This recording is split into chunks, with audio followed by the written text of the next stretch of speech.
Good morning friends, मैं Jitendra Mishra brilliant vision में आपका स्वागत करता हूं। उम्मीद करता हूं कि आपको मेरे वीडियो रेगुलर मिल रहे होंगे और आप उन्हें पसंद भी करते होंगे। अगर ऐसा है तो प्लीज मेरे चैनल को सब्सक्राइब कर लीजिएगा। अगर आपने ऐसा कर लिया है तो दिल की गहराइयों से आपको धन्यवाद। आपने एक चीज गौर की होगी कि कोई भी चीज अगर हम आसमान की ओर फेंकें तो लौट के पृथ्वी पर ही आती है। इससे कहावत भी बनती है कि ज्यादा उड़ने वाले आते जमीन पर ही हैं। और इस कोरोना पीरियड में आपके सामने ऐसी चीजें बड़ी प्रूव भी हो गई हैं कि जो लोग अपने घरों में आने के लिए तरह तरह के बहाने ढूंढते थे वो बिना बुलाए कोरोना के टाइम पर प्रदेशों से अपने घर चले आए। ये भी क्या है? ग्रेविटेशन रूल है। तो कोई भी चीज अगर ऊपर फेंकी जाएगी तो वो लौट कर नीचे की ओर आती है। इसी को हम गुरुत्वाकर्षण बल कहते हैं और आज के वीडियो में हम इसी की स्टडी करने वाले हैं। तो शुरू करते हैं इस वीडियो को।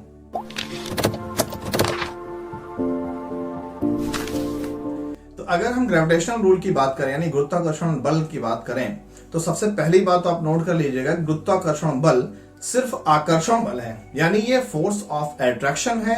फोर्स ऑफ रिपल्सन यानी प्रतिकर्षण बल नहीं हो सकता, कभी नहीं हो सकता, क्योंकि किसी भी वस्तु को ऊपर फेंकेंगे तो पृथ्वी उसे अपनी ओर ही खींचेगी, ना कि ऊपर ढकेल देगी। इसलिए सदैव ये आकर्षण बल होगा। तो अगर हम परिभाषा देखें तो वह बल जो किसी भी वस्तु को पृथ्वी की ओर आकर्षित करती है, नीचे की ओर आकर्षित करती है, गुरुत्व या गुरुत्वाकर्षण बल कहलाता है। इसको हम इंग्लिश में ग्रेविटेशनल फोर्स कहते हैं। Mean that force which pull each and everything towards the earth is known as gravitational force. और इसको हम जी से शो भी करते हैं।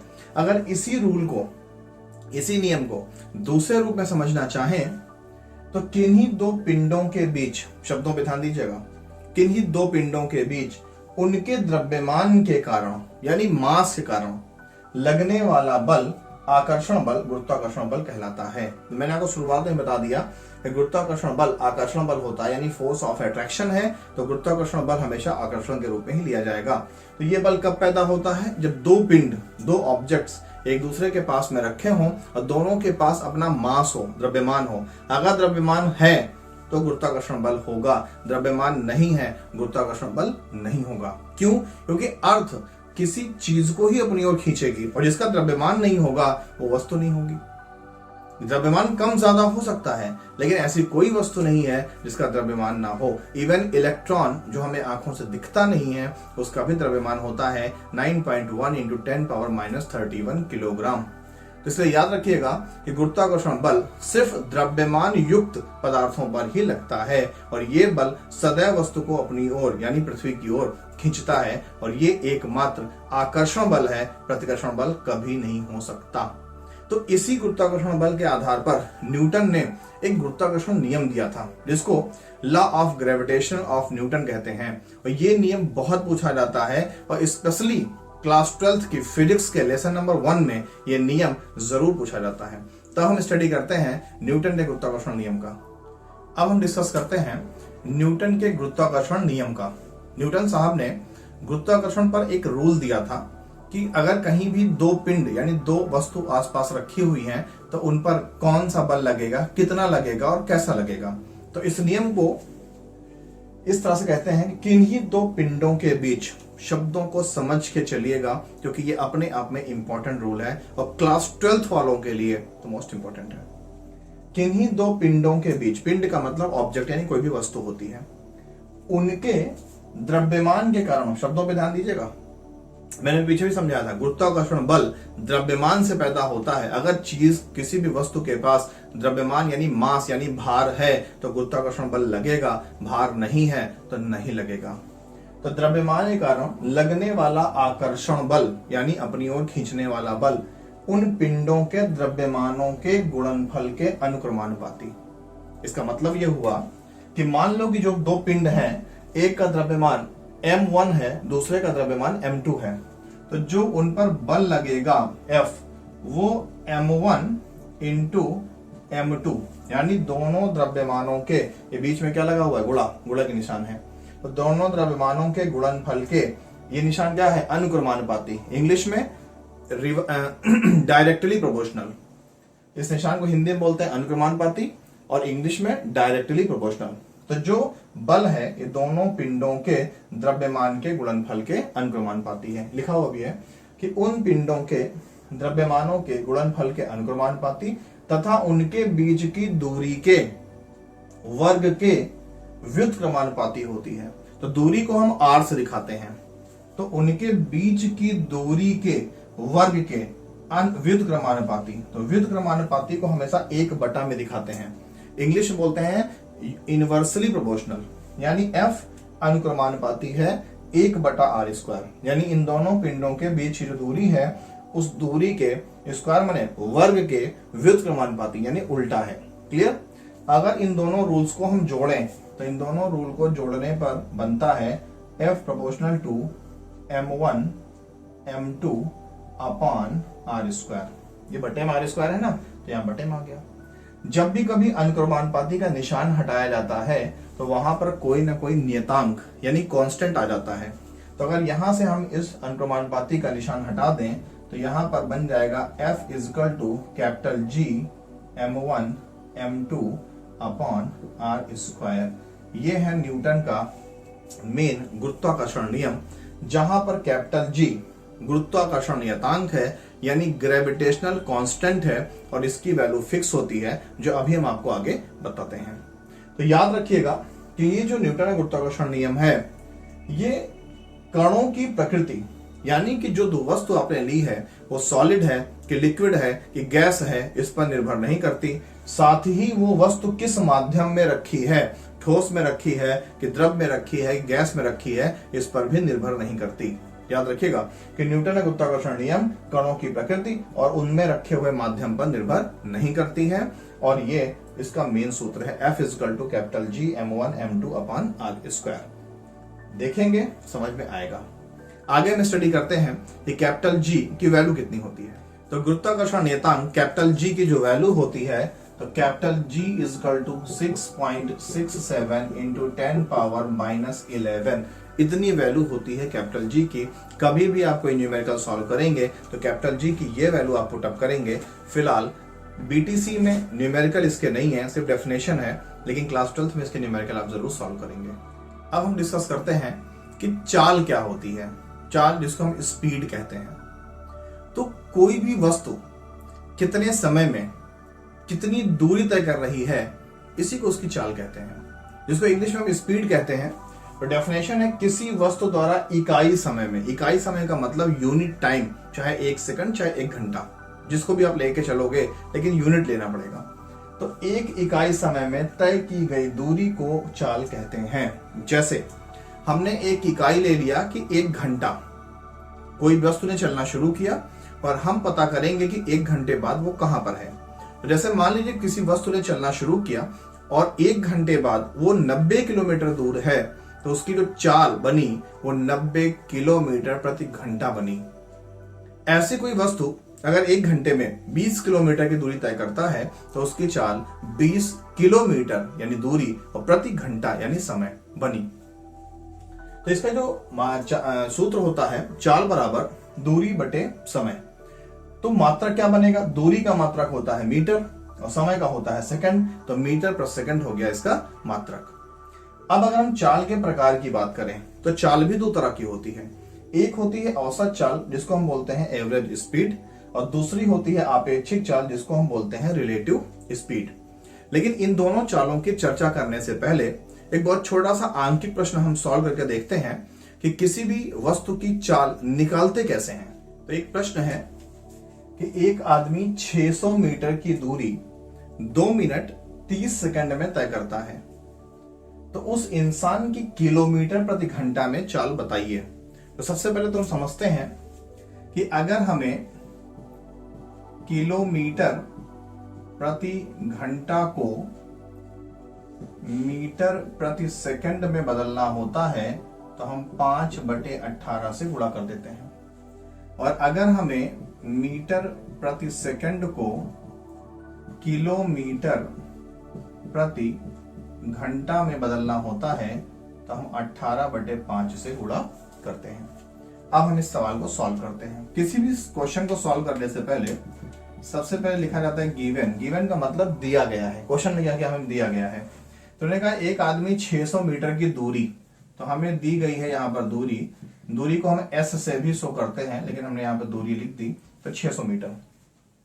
फिर दिए 2 मिनट 30 सेकंड में, यानी ये समय है, तो समय बराबर 2 मिनट और 30 सेकंड। तो अगर हम इसको सेकंड में कन्वर्ट करें, कभी भी किसी भी चीज के दो पैमाने लेके नहीं चला जाता, हमेशा पैमाना एक होना चाहिए, या तो भी ये भी मिनट में हो और या तो ये मिनट को सेकंड बदलो। तो हम इस मिनट को भी सेकंड बदल देते हैं। तो 2 गुणे 1 मिनट में कितने सेकंड होते हैं 60, और प्लस कितने सेकंड और हैं 30, तो 60 दूना 120 और प्लस 30 बराबर 150 सेकंड का टाइम बना 2 मिनट 30 सेकंड में। और हमें निकालनी क्या है, हमें निकालनी है चाल, और चाल किसमें हमें निकालना है, चाल हमें निकालना है किलोमीटर प्रति घंटा में। तो सूत्र है चाल बराबर दूरी बटे समय। तो यहां पर दूरी कितनी दी गई हमको, दूरी दी गई है क्वेश्चन में देखिए 600 मीटर, तो दूरी हमने रख दी यहां पर 600 मीटर, और बटे समय कितना दिया गया है 150 सेकंड, तो यह हो गया 150 सेकंड। 0 से 0 कैंसिल हो गया, तो 15 चौको 60, तो हमारा जो आंसर आ गया वो आ गया 4 मीटर प्रति सेकंड। और हमें पूछा किसमें गया है, किलोमीटर प्रति घंटा में। तो अगर हम इसी को किलोमीटर प्रति घंटा में बदलना चाहेंगे, तो 4 गुणे, यहां मैंने क्या बताया कि मीटर प्रति सेकंड को किलोमीटर प्रति घंटा बदलने के लिए 18/5 से गुणा कर देते हैं, तो 18/5, तो बराबर 18 दूना 36 और 36 दूना 72, तो 72/5, 72/5। तो 5 1 कम 5, 7 में से 5 से कितना बचा 2, 2 2 22, 5 चौक 20, अब कितना बचा 2, दशमलव लगा दो, हो गया 20, 5 चौक 20, तो 14.4 किलोमीटर पर आवर यानी प्रति घंटा, ये आपका आंसर आ जाएगा। तो न्यूमेरिकल बहुत इजी है, इसको आप देख सकते हैं। अब हम डिस्कस करते हैं कि चाल के जो प्रकार हैं, अपेक्षिक चाल और एवरेज स्पीड, यानी कि जिसको आप बोलते हो औसत चाल, इन दोनों की स्टडी करते हैं। तो अगर हम पहले चाल जिसको बोलते हैं एवरेज स्पीड या औसत चाल की बात करें, तो औसत नाम का वर्ड कहीं भी आएगा, यही चाल में ही नहीं, कहीं भी आए तो वहां पर कुल लेके चलिएगा, टोटल की बात होती है औसत में। तो किसी पिंड द्वारा तय की गई कुल दूरी, यानी उस पिंड ने अलग अलग समय में कुल कितनी दूरी तय की है, तथा कुल समय का अनुपात, और उस दूरी को तय करने में कुल समय कितना लगा, उसी के अनुपात को पिंड की औसत चाल कहते हैं। और सूत्र है औसत चाल बराबर तय की गई कुल दूरी बटे लगा हुआ कुल समय। अगर मान लीजिए कि अलग अलग दूरी लगी है, पहली दूरी है D1, दूसरी है D2, तीसरी है D3, तो इन सबको जोड़ लेंगे, और समय कितना लगा, पहले वाले में लगा होगा T1, दूसरे में लगा होगा T2 और तीसरे में लगा होगा T3। भाई पहली दूरी तय करने में पहला समय T1, दूसरी दूरी में तय करने में दूसरा समय T2, तीसरे के लिए तीसरा समय T3। ये सब जितने भी समय हो आप उनको जोड़ लीजिए। एग्जाम्पल समझ लेते हैं हम। एग्जाम्पल, मान लीजिए कोई एक कार है, यहाँ पे हम लिख लेते हैं दूरी। मान लीजिए कोई कार है, उसने दूरी और समय दोनों हम लिखते जाते हैं। उसने क्या किया कि पहले घंटे में, तो पहला घंटा आ गया, पहला समय आ गया, पहले घंटे में उसने 40 किलोमीटर की दूरी तय की। फिर दूसरे घंटे में, यानी दूसरा घंटा आ गया, उसमें उसने फिर 50 किलोमीटर की दूरी तय की। फिर तीसरे घंटे में, यानी कि तीसरा घंटा आ गया, उसमें उसने तय की लगभग 60 किलोमीटर की दूरी।